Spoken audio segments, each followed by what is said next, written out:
Hello guys, pag-usapan lang natin ang breaking news. Ayon kasi sa bali-balita, viral, Catherine Bernardo at Mayor Mark Alcala inuula ang manggugulat sa kasal. Dahil naulaan kasi ng isang manghuhula na sina Catherine Bernardo at Mayor Mark Alcala na baka nga naman kasi manggugulat daw sa kasal at bibiglahin ang mga tao dahil alam niyo naman siguro, pinag-uusapan na si Catherine Bernardo ay engaged na daw kay Mayor Mark Alcala. Na alam niyo naman siguro, pinagmamalaki daw ni Catherine Bernardo ang nasabing singsing. Pero, hanggang ngayon kasi, wala pa naman pag-amin.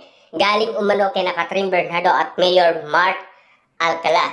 Na alam niyo naman siguro, na uuna pa umano ang iwalayan kesa sa pag-amin umano ni na Catherine Bernardo at Mayor Mark Alcala. Pero ngayon, inuulaan na ng isang manghuhula sina Catherine Bernardo at Mayor Mark Alcala.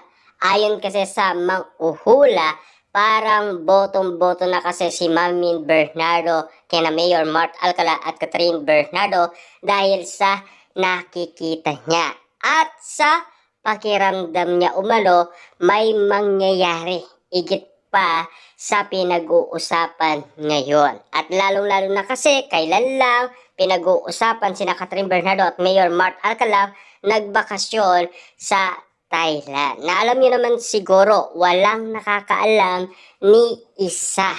Kaya nga naman kasi hanggang ngayon wala pang ayuda. Pero ngayon pinag-uusapan, inuulaan sina Catherine Bernardo at Mayor Mark Alcala na manggugulat daw sa nasabing kasal. Ang tanong, mangyayari kaya ang ula kina Catherine Bernardo at Mayor Mark Alcala? Na alam niyo naman siguro, si Catherine Bernardo ay hindi naniniwala umano sa mga hula. Kasi si Catherine Bernardo, noong pinag-uusapan, may mangyayari sa kanyang aksidente. Pero, kita nyo naman, di ba? Si Catherine Bernardo laging nagsusuot ng itim. At lalong-lalo na, bumili ng sasakyan.